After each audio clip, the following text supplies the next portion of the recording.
Bonjour mon frère, bonjour ma soeur, j'espère que vous allez bien. Nous sommes encore aujourd'hui en ce 2 janvier ensemble, deuxième jour de l'année bien entendu.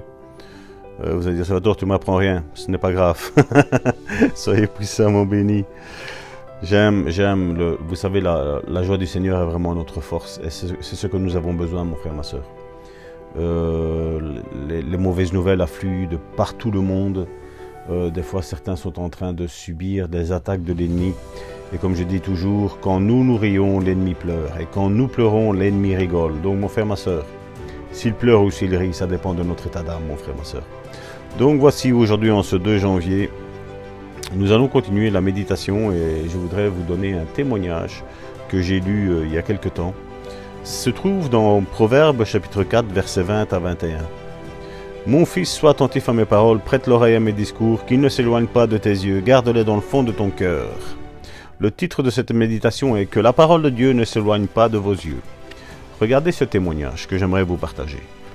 En septembre 1957, je fis la connaissance d'une évangéliste âgée de 82 ans.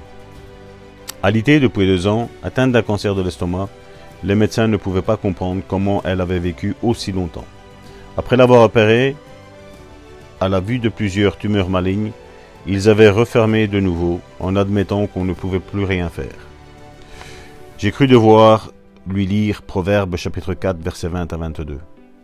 Je lui expliquais, quand j'étais moi-même alité, à cause de la maladie, je me suis emparé de ces versets et je me suis rendu compte que je n'obéissais pas à la parole en ce qui concerne une chose. En effet, Proverbes chapitre 4 verset 21 nous conseille de ne pas permettre à la parole de s'éloigner de nos yeux. Cela a été un moment décisif pour moi, car je m'étais imaginé mort. Lorsque je me suis emparé de cette écriture, en n'éloignant plus la parole de Dieu de mes yeux, j'ai commencé à me voir vivant. J'ai commencé à m'imaginer faire des choses que je n'avais jamais faites auparavant. Je partageais donc avec cette chère femme. Chaque fois que vous regardez cet estomac si énorme, imaginez le plat. Imaginez-vous prêcher de nouveau. Dieu ne veut pas que vous mouriez comme ça. Vous pouvez mourir si vous voulez, mais permettez à Dieu de vous guérir d'abord et mourrez ensuite. Ne mourrez pas comme ça. Il ne recevra aucune gloire d'une telle mort. Donc mon frère, ma soeur, une bonne déclaration pour aujourd'hui. Aujourd'hui 2 janvier. Je ne permets pas à la parole de Dieu de s'éloigner de mes yeux ou de mes oreilles. La parole de Dieu est vraie. Sa parole, c'est la vie pour mon esprit. Mon frère, ma soeur, Dieu veut se glorifier dans ta vie. Donc ne permets pas que tu meurs avec cette tumeur. Mon frère, ma soeur, ne permets pas. Dieu veut se glorifier dans ta maladie. Dieu veut te guérir. Dieu veut te restaurer. Dieu veut que tu témoignes de la guérison dont il aura opéré dans ta vie, mon frère, ma soeur.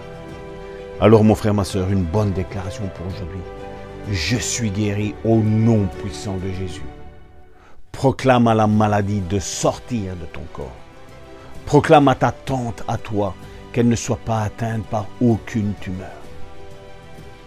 Que ce ne soit pas cette maladie qui te tue. Que ce soit peut-être un sommeil doux et léger qui se prenne de toi, mais que ce ne soit pas la maladie qui s'empare de ta vie, mon frère, ma soeur. Celle-là ou une autre. Parce que Jésus a porté à la croix nos maladies, nos infirmités, elles sont clouées à la croix. Vous voulez rendre Christ victorieux même dans vos vies? Eh bien alors, mon frère, ma soeur, confesse la guérison. Ne te vois plus malade. Vois-toi en train de courir, en train de jouir de la vie, mon frère, ma soeur. Dieu a encore beaucoup de choses à faire avec toi.